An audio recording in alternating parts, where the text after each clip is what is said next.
बिस्मिल्लाहिर्रहमानिर्रहीम अस्सलाम वालेकुम। आप यूट्यूब चैनल देख रहे हो, मेरा नाम है अब्दुल रहमान। नाज़रीन, आज 13 मार्च है।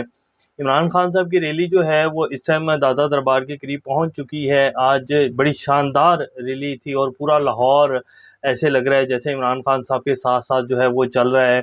माएँ जो हैं वो फुटपाथ के ऊपर बैठ के इमरान खान का वेट कर रही हैं और कुरान पढ़ रही हैं। ये तस्वीरें आपकी स्क्रीन के ऊपर चल रही होंगी और वीडियोस भी चलाएंगे।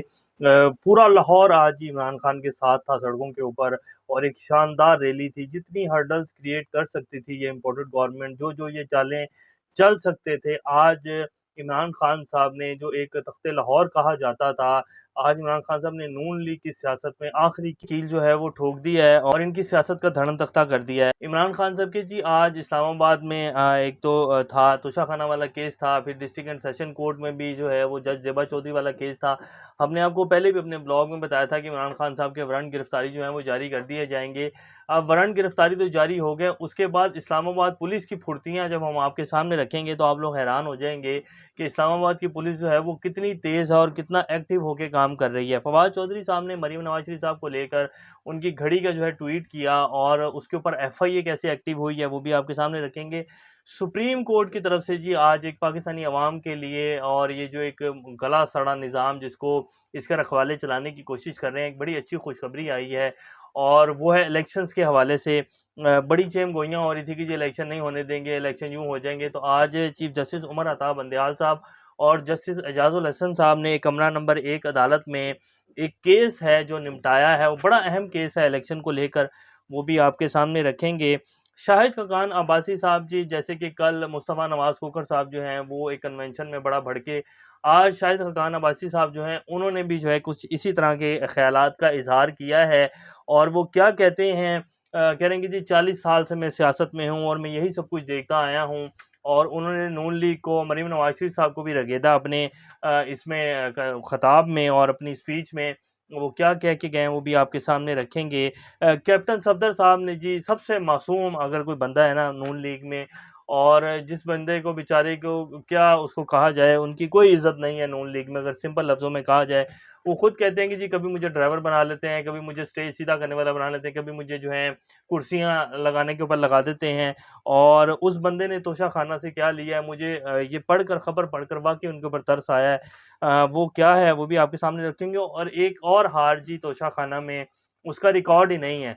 वो हार किसको मिला था, बहुत बड़ा हार है सोने का, वो किसको मिला था और वो क्यों रिकॉर्ड में नहीं है। इमरान रियाज खान साहब ने इसके ऊपर जो है थोड़ी सी खबर जो है ये लोगों के जहन में लाए। इमरान रियाज खान साहब ने ट्वीट किया है, वो कौन सा बंदा था जिसने ये हार लिया था और वसूल किया था, वो भी आपके सामने रखेंगे। इससे पहले अगर आप लोगों ने चैनल को सब्सक्राइब नहीं किया तो रेड बटन को प्रेस कर लें और बेल आइकॉन को भी प्रेस कर लें ताकि लेटेस्ट अपडेट्स आप लोगों को मिलती रहें और ये जो हमारा ताल्लुक है ऐसे ही जुड़ा रहे। इमरान खान साहब की जी रैली की वीडियोस जो हैं वो आपकी स्क्रीन के ऊपर चल रही हैं। इमरान खान साहब जी अगर पाकिस्तान में इलेक्शन होते हैं, और जो कि इलेक्शन ही होने हैं, आफ्टर ऑल कितना कि खींचेंगे, शाहिद खान अब्बासी साहब भी कह चुके हैं कि जी आखिर इलेक्शन होने हैं, इलेक्शन चॉइस नहीं है, इलेक्शन आइनी जिम्मेदारी है। शहबाज शरीफ साहब को आइनी जिम्मेदारी पूरी करनी पड़ेगी। पाकिस्तान के पहले 2 वज़ीर-ए-आज़म जो हैं वो एक छोटी सी बात के ऊपर, जैसे कि यूसुफ रज़ा गिलानी साहब को हटाया गया था कि वो ख़त नहीं लिख रहे हैं, और इतनी सी बात के ऊपर जो है उन्होंने आइन की खिलाफ वर्जी की थी, सुप्रीम कोर्ट का ऑर्डर था और वो उन्होंने नहीं किया था और उसके बाद उनको जो है घर जाना पड़ा था। नवाज शरीफ साहब हैं और इस तरह की काफ़ी सारी मिसालें हैं। और फिर एतजाज़ अहसन साहब, अदलिया जो है वाज़िया कह चुकी है, सुप्रीम कोर्ट के 5 रुकनी बेंच का वाज़िया फैसला है 3-2 के तनासुब के साथ कि जी इलेक्शन तो 90 दिन के अंदर ही होंगे और आपके बड़े भी करवाएंगे। सिंपल लफ्ज़ों में उन्होंने ये कहा। तो इलेक्शन 90 दिन के अंदर होने जा रहे हैं, लेकिन इमरान खान साहब जो हैं जैसे ही इलेक्शन होंगे सर, 2 तिहाई तो बड़ी दूर की बात है, इमरान खान साहब 3 चौथाई के साथ आएँगे।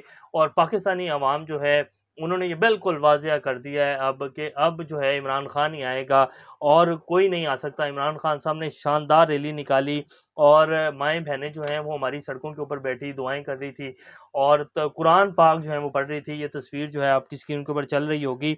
तो ये जी सूरत-ए-हाल है। सुप्रीम कोर्ट ने जी क्या आज जो है पाकिस्तानियों को खुशखबरी दी है, वो आपके सामने रखेंगे। लेकिन इससे पहले फवाद चौधरी साहब ने जो ट्वीट किया था मरीम नवाज शरीफ साहब की घड़ी को लेकर, उसके ऊपर FIA ने इंक्वायरी शुरू कर दी और मरीम नवाज शरीफ साहब ने बाकायदा ये कहा कि जी मैं FIA को कहती हूँ कि ये ज़रा चेक करें, और उसके बाद इंक्वायरी शुरू हो गई। अब बंदा जो है इनसे पूछे कि जो नवाज शरीफ साहब ने मर्सिडीज बेंज जो है वो ली थी, और जो कि आइन और कानून के खिलाफ है, कानून तोड़ा है, नवाज शरीफ साहब ले ही नहीं सकते हैं, कानून इजाज़त ही नहीं देता है, तो फिर कैसे मर्सिडीज बेंज ले ली। एफआईए ने वो कार्रवाई तो शुरू नहीं की, लेकिन फवाद चौधरी के ट्वीट के ऊपर जो है कार्रवाई शुरू कर दी।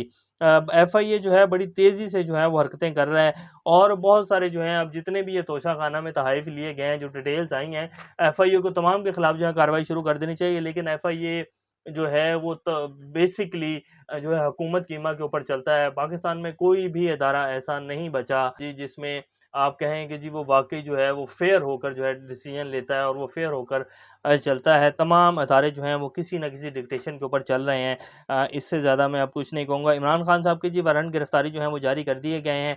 तोशाखाना केस में भी जारी कर दिए गए हैं। जज ज़ेबा चौधरी वाले केस में भी जारी कर दिए गए, जिसमें उन्होंने जाके बाकायदा अदालत में माफ़ी मांगी थी। पाकिस्तान का पहला प्राइम मिनिस्टर है जो कि खुद चल के अदालत में गया और माफ़ी मांगी। फिर भी जो है जज साहब ने कहा कि नहीं जी उनको पकड़ कर लाओ, और इस्लामाबाद पुलिस जो है वो हेलीकॉप्टर के ऊपर लेकर उनके वारंट गिरफ्तारी लाहौर पहुंच चुके हैं, और आज उनको गिरफ्तार करने का प्लान है। क्या इमरान खान साहब को गिरफ्तार कर लेगी लाहौर की पुलिस? वज़ीर कानून साहब जो है वो कहते हैं कि जी हम इमरान खान को गिरफ्तार करना चाहते हैं, लेकिन जो है अब उनको वो गिरफ्तारी दे ही नहीं रहे हैं, और वो जो हैं अब हमने हमने उनको गिरफ्तार करना है, उनको खुद कानून के सामने पेश हो जाना चाहिए, और इस तरह की जो है बातें कर रहे हैं। और क्या ये गिरफ्तार कर लेंगे इमरान खान साहब को? कोशिश पूरी करेंगे, लेकिन जैसे पहले इनकी कोई कोशिश कामयाब नहीं, ऐसे अब भी नहीं होगी, और इमरान खान को गिरफ्तार ये निज़ाम नहीं कर सकेगा।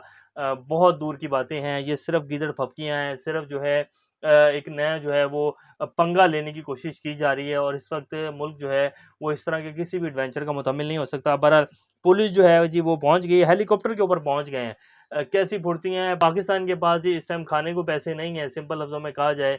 1-1 अरब डॉलर के लिए जी आज आईएमएफ ने दोबारा जो है वो जो स्टाफ लेवल का मुआहदा है वो फिर आगे चले गया है। अब हमारे सागदार साहब कह रहे हैं कि जी हमें अमेरिका से बात करनी पड़ेगी। अमेरिका कैसे आपकी बातें मानेगा? अमेरिका कहेगा जी लाओ जी अपने जो न्यूक्लियर एसिड्स हैं वो मुझे दे दो, मेरी बातें पहले मानो। आईएमएफ तो चलता है अमेरिका की ईमा के ऊपर है। जब सारे बातें उनकी पूरी कर दी, फिर भी आईएमएफ जो है उसने सवा अरब डॉलर देना है, और वो आपकी नाक से लकीरें निकलवा रहा है। आज फिर जो है स्टाफ लेवल का मुआहदा आगे चले गया है।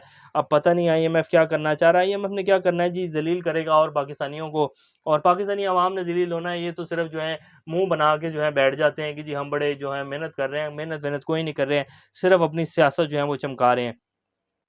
अब जी शाहिद अफगान अब्बासी साहब कहते हैं कि 40 साल से ऐनी शाहिद हूँ, एक ही कहानी बार-बार दोहराई जा रही है, बिल्कुल एक ही स्क्रिप्ट है, अदाकार भी एक ही हैं। जो अदाकार बूढ़े हो जाते हैं उनके बेटे, बेटी, पोता, पोती, भतीजी, समधी, भतीजी और फिर बेटी, यानी कि मरीम नवाज़ शरीफ साहब, समधी इसहाक डार साहब, और इस तरह जितनी भी नस्लें हैं वो ऐसे ही आ रही हैं। बिलावल भुट्टो साहब को देख लें, जितनी भी पार्टियाँ हैं, और वो उन सब की जो है औलादें आगे आकर जो है वो चला रही हैं। और फिर वो ये भी कहते हैं कि जी कोई जनरल कैसे कह सकता है कि जी आप पार्टी तब्दील करें, कोई इंटेलिजेंस चीफ कैसे कह सकता है कि जी आप इलेक्शन नहीं जीतेंगे। तो ये जी इस तरह पाकिस्तान चल रहा है। फ़ौज पीएमएलएन, फ़ौज पीटीआई, फ़ौज पीपल्स पार्टी, यही सब कुछ चलता आ रहा है। शाहिद खान अब्बासी साहब को 40 साल बाद जाकर ये बात याद आई है जी। तो आप 10, 15 या 20 साल पहले ही अगर ये सब कुछ करने लग जाते तो शायद आप भी आज एक बड़ी कामयाब पार्टी बनाकर बैठे होते, अगर आप में वाक़ई पाकिस्तानी अवाम की मोहब्बत आपके दिल में जागी है।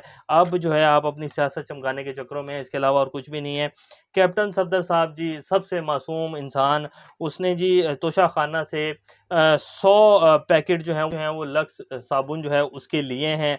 उनको मेरे ख्याल बेचारों को लक्स साबुन नहीं मिलता है। अब इसको लेकर भी सोशल मीडिया के ऊपर पता नहीं क्या-क्या कुछ जो है वो कहा जा रहा है, कि लक्स सोप जो है उसका इस्तेमाल कर रहे हैं कैप्टन सफदर साहब। गरीब आदमी है बेचारा, कभी वो कुर्सियाँ सीधी करता है, कभी वो ड्राइवर बन जाता है, कभी वो कुछ बन जाता है। बहरहाल इमरान रियाज़ खान साहब कहते हैं कि जी इस एक हार का रिकॉर्ड जो है वो तोशा खाना से नहीं मिला। साथ उन्होंने जनरल बाजवा साहब की तस्वीर लगाई है, और साथ जो हैं वो यूएई के जो शेख हैं ज़ैद बिन अल नहयान, उनके साथ खड़े हैं, जो उनका लास्ट विज़िट था दुबई का। तो उनसे वो मिले थे वहाँ के अमीर से, तो उन्होंने ये एक गिफ्ट दिया था, सोने का जो है हार था। वो कह रहे हैं कि जी इसका रिकॉर्ड नहीं मिला है। बात तो उनकी भी सही है, रिकॉर्ड तो होना चाहिए था, तोशा खाना का तहफ़ था। बहरहाल ये जी इस टाइम की सूरत हाल है। तोशा खाना को बहुत लूटा है जी, जिस तरह लूटने का हक़ है। और ये इमरान खान की घड़ी की बात रह गई तो ये सिर्फ सियासत की गई थी। इमरान खान साहब ने 50% पेमेंट करके घड़ी ली थी और उसके बाद वो उस घड़ी को बेचे या जो मर्जी करे, वो उसका आईनी हक है। अब आपको बता देते हैं कि जी जो सुप्रीम कोर्ट ने पाकिस्तानियों के लिए एक अच्छी खुशखबरी दी है। इंतखाबी उज़रदारियों का केस जी आज कमरा नंबर 1 अदालत में चीफ जस्टिस उमर अता बंदयाल साहब और जस्टिस एजाजुल हसन ने सुना और उन्होंने उस केस को निपटा दिया। उन्होंने कहा कि इंतखाबी उज़रदारियाँ कुछ नहीं होती। पाकिस्तान जो है, पंजाब असम्बलियाँ भी टूट गई हैं, केपी की असम्बलियाँ भी टूट गई हैं, तो इन दोनों असम्बलियों में 90 दिन के अंदर इलेक्शन होने हैं। आप वेट करें, मुल्क जो है वो इलेक्शन की तरफ जा रहा है। तो ये उन्होंने एक बड़ी अच्छी खबर सुनाई है। बहुत सारी जो है वो ज़रदारियाँ पेश की जा रही थी कि नहीं जी सिक्योरिटी के हालात ठीक नहीं है, नहीं जी पैसे नहीं हैं, और ये वो इस तरह के बहुत सारे बहाने बनाए जा रहे थे। और फिर ये भी ऑडियो लीक्स हुई कि जी 4-5 बंदे मार दो, इलेक्शन को किसी न किसी तरह से मुलतवी करना है, कोई ना कोई सीन क्रिएट करो। तो उन्होंने कहा ये ज़रदारियाँ नहीं चलेंगी, पाकिस्तान में जो है 90 दिन के अंदर इलेक्शन होने हैं। पंजाब और केपीके में आप वेट करें, आवाम के लिए उन्होंने कहा है। और मुल्क जो है वो इलेक्शन की तरफ जा रहा है, और मुल्क जी इलेक्शन की तरफ ही जा रहा है। ये अब जो मर्जी कर लें, ये निज़ाम नहीं बचेगा। इमरान खान आ रहा है और 3/4 के साथ आ रहा है, और उसके बाद सबका हिसाब होगा और इंशाल्लाह होगा। अभी तक के लिए इतने, अपना और चैनल का ख्याल रखिएगा। अल्लाह हाफिज़।